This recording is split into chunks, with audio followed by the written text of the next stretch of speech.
dark. Red and blue views, truth in the middle. No script, just thought raw and a little civil. Every question's got layers, so we peel back facts. From the real to the surreal, we don't hold back. Voices collide where ideas ignite. You tuned in, now step into the fight. This is more than talk, this is thought that counts. Welcome to the feed where the signal mounts.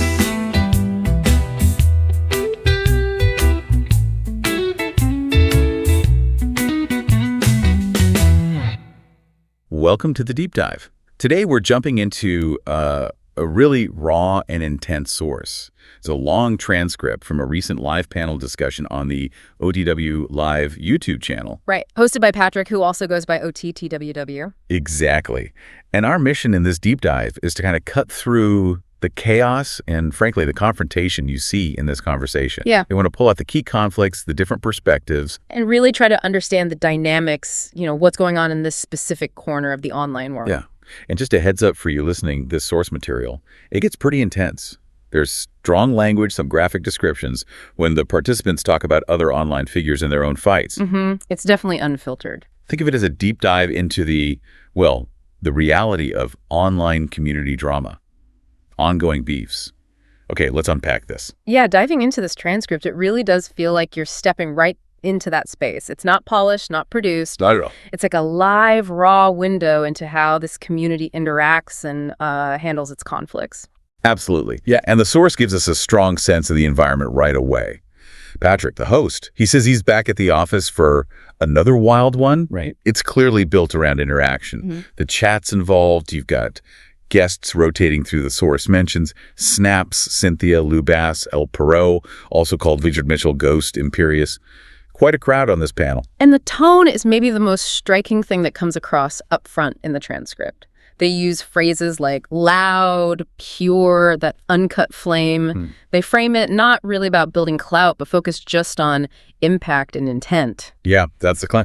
And the language gets pretty elevated almost to describe the show itself, calling it out of this world, a cosmic event. Even more than a show, it's a whole new being. It's quite something. It really is. And they seem to deliberately embrace the lack of polish. Oh, yeah. OTW and Snaps use phrases like, this ain't broadcast, this is war, or no edits, no fluff. Not local, not known, beyond every zone. Right.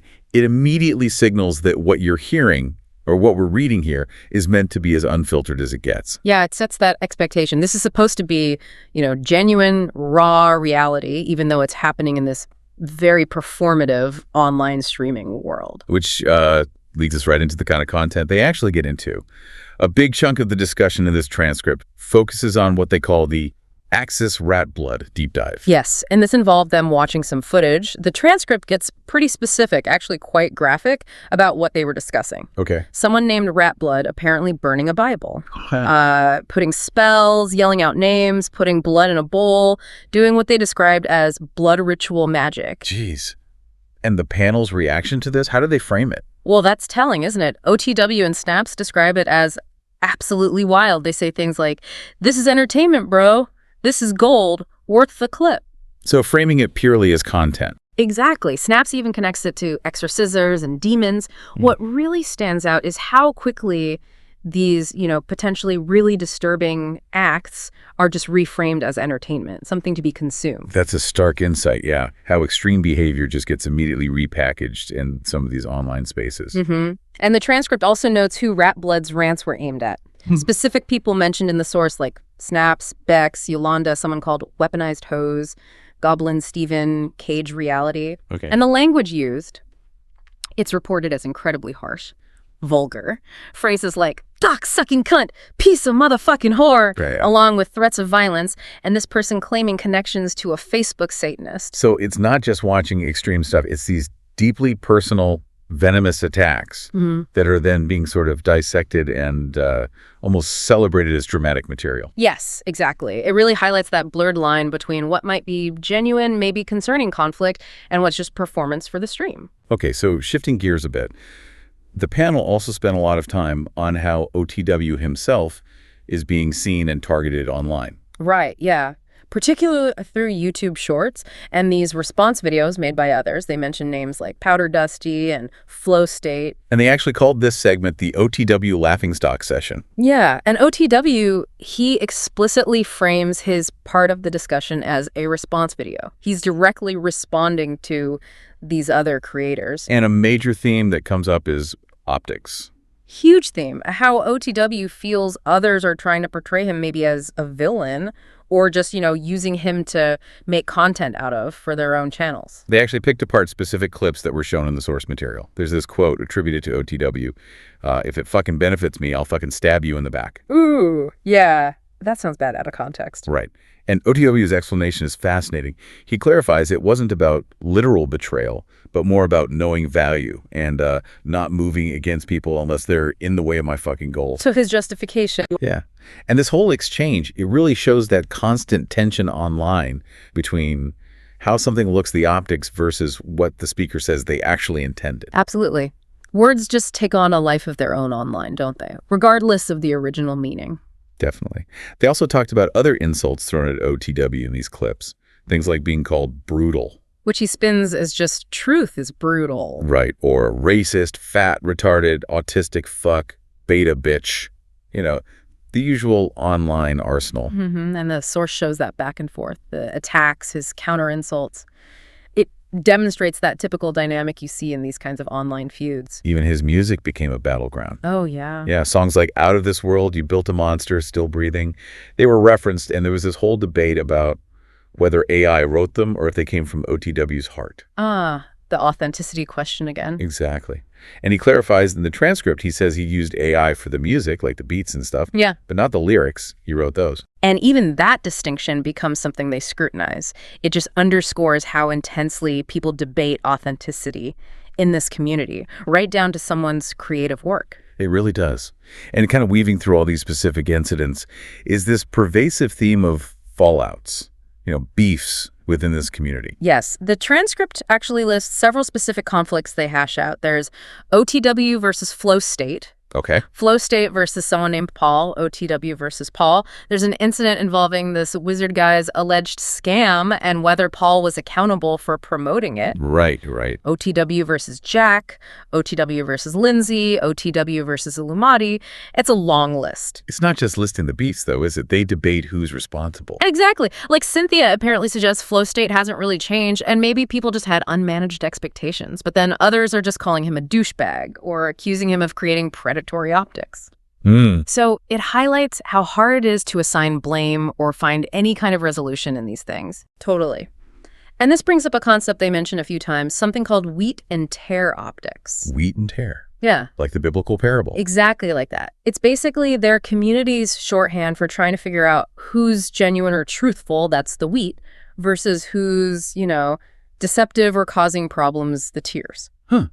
That's actually a really useful term to understand the framework they're operating in. Yeah. Constantly trying to suss out who's real and who isn't in this online space. Precisely. It's like a key lens they use to view all these interactions and conflicts. Okay.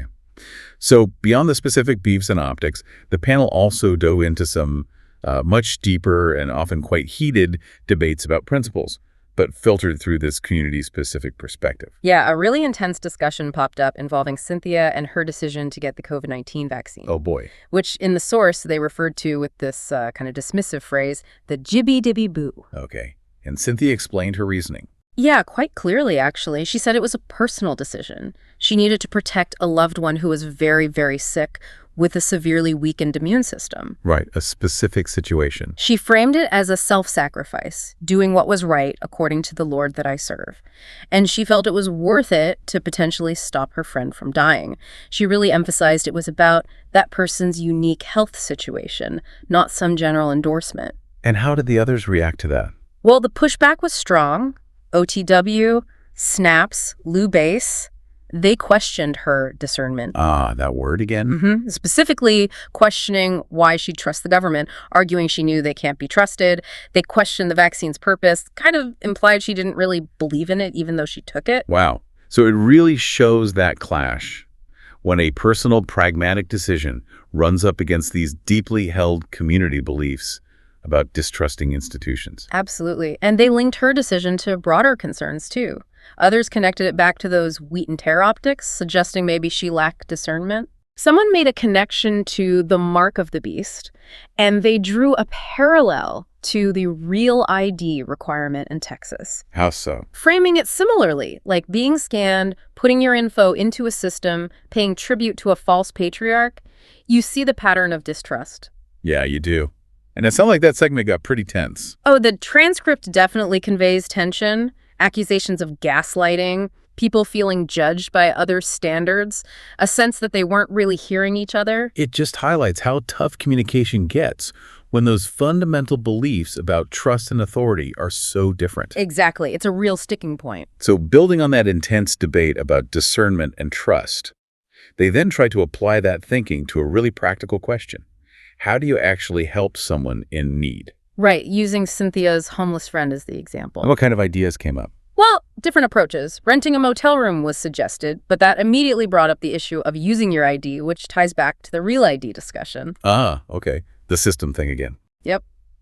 Offering a place to stay at home was considered, but with caveats, it's situational, depends who it is, involves personal risk, especially, they noted, for women. Sure, safety concerns. Offering work in exchange was mentioned, and then there was this idea of using discernment to offer a better offering than what the public can offer. Better than public programs. Yeah, they contrasted relying on government stuff, like homeless programs, with help coming from what they termed better people. And Lou Bass threw in the classic teach a man to fish analogy. So this whole discussion, it really shows the different philosophies on how to give aid. Especially the friction when helping someone might mean you have to engage with the very systems like using IDs or formal programs that many in this community deeply distrust. Exactly. Even a shared goal, like helping someone, can spark conflict over the method. The how gets tangled up with those core beliefs. Okay, so zooming out a bit, the overall picture from this transcript, it just sounds like a pretty chaotic panel environment. Oh, definitely. Guests are dropping in and out constantly. And the level of personal attacks, the insults, it sounds incredibly high. Yeah, terms like douchebag, retard, fat fuck, autistic fuck. The transcript shows they were just flying around. Plus, accusations of people just seeking attention, even talk of legal action, sue me, harassment charge. It sounds volatile. Extremely. And the transcript captures these moments of just sheer bizarre chaos, too, like speculation about someone named Tardic's drug use just based on their jaw movements. Thursday. Yep. And Lou Bass apparently injects some truly vulgar anecdotes, something about measuring bull dicks, and a crude story about meeting Jesus in a gay bathroom. Wow. There's even a debate about whether women framed as Karens cause more problems than beta men who supposedly protect them. It's all over the place. And yet, amidst all that noise, all that chaos, you're saying there's still moments where these deeper themes about vulnerability, about authenticity, they still surface. Yeah, surprisingly, like Cynthia's seeing OTW songs as genuinely coming from his heart, even while others are yelling AI or it's just optics. And OTW himself shares his view on that tension between being honest versus being liked. How he navigates his online identity at one point. The source says he refers to himself as the white trash king. So grappling with persona. Mm-hmm. And that tension between reality and online persona, or the idea that maybe it's all just a skit, that's a really significant undercurrent in the whole thing. Right. There's debate about whether Rat Blood's breakdown or suicide threats are real, or if it's just manufactured drama for attention. This idea that some people are just playing a character on the internet for entertainment. But didn't you say Rat Blood was actually put on a hold? Yes. The source also notes Rat Blood was placed in a 72-hour hold, which is a very real-world consequence, right? It really complicates that easy, oh, it's just a skit narrative. Yeah, it absolutely blurs those lines. And OTW signs off the broadcast from the belly of the beast, which feels like a pretty fitting description for being immersed in that raw, intense online space. It definitely captures the feeling, yeah. Navigating a complex, sometimes really uncomfortable digital world.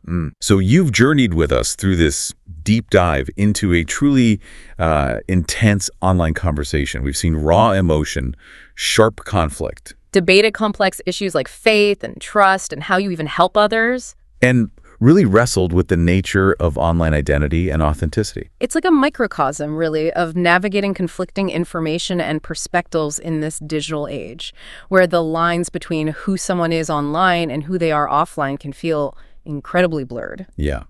We saw discussions about discernment, the impact of past actions, and just the sheer challenge of communicating when fundamental beliefs really clash. Definitely. So here's something to think about based on this dive. In a space where, as they say, optics are high, where community-specific language acts almost like a code and personal histories are constantly colliding, how do you discern truth? Not just in the information being shared, but in the intentions, the genuine selves of the people sharing it.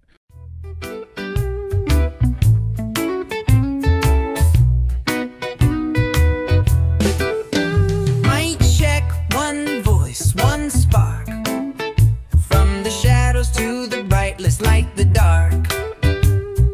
Red and blue views, truth in the middle, no script, just thought raw and a little civil. Every question's got layers, so we peel back facts.